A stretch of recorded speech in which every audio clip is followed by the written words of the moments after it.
going to give you a quick rundown right now on how to check your service needs on your car that might be coming up due. Okay, I'm here in a 2011 BMW 328.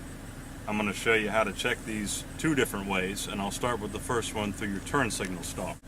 We're going to initially start off by accessing your menu, turning this toggle switch where my thumb is.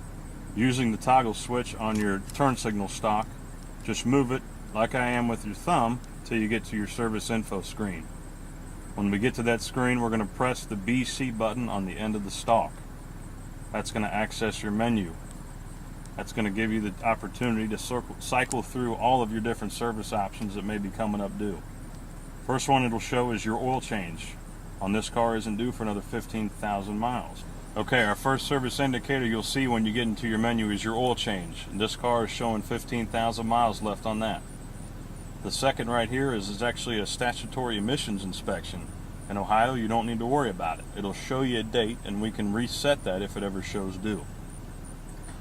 That's another emissions inspection that we don't need to do in Ohio, so we can do the same with that. The next here is your rear brake pad linings. In this case, it's 31,000 miles until it's due. This would be your front brake pad linings, 25,000 miles on those till they're due. This is a vehicle check, which is a 30,000 mile state of health inspection on the car. It's basically going to tell you what kind of condition your car is in at that point. This is a brake fluid symbol, showing us that we've got till the 8th month of 2014 that's due on this car.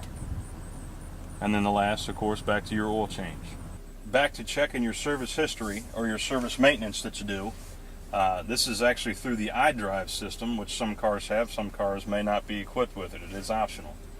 We're going to go right down to this vehicle info bar and push that iDrive knob straight in. We can go straight to vehicle status right here, which has a check mark next to it already.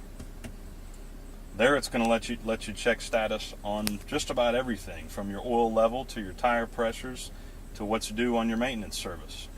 We'll start at the top with your tire pressure monitor. When all the wheels show green, you don't need to do anything. No further action necessary. If you ever have to set your tire pressures, you'll come down here to this initialization and press the knob in.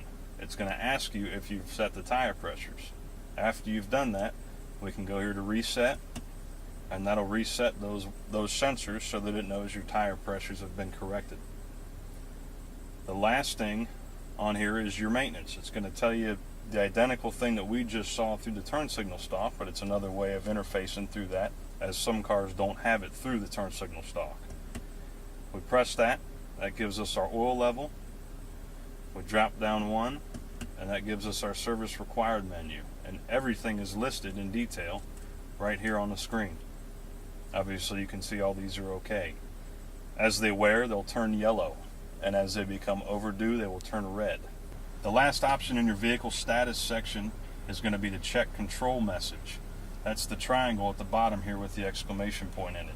You may see that sometimes pop up on your dash if you ever have a fault that occurs in your car that the computer has recognized. We can check that fault simply by just clicking on that. In this car's case, the only thing that's happening right now is the tire pressure monitor is being reset, as I showed you in the further display.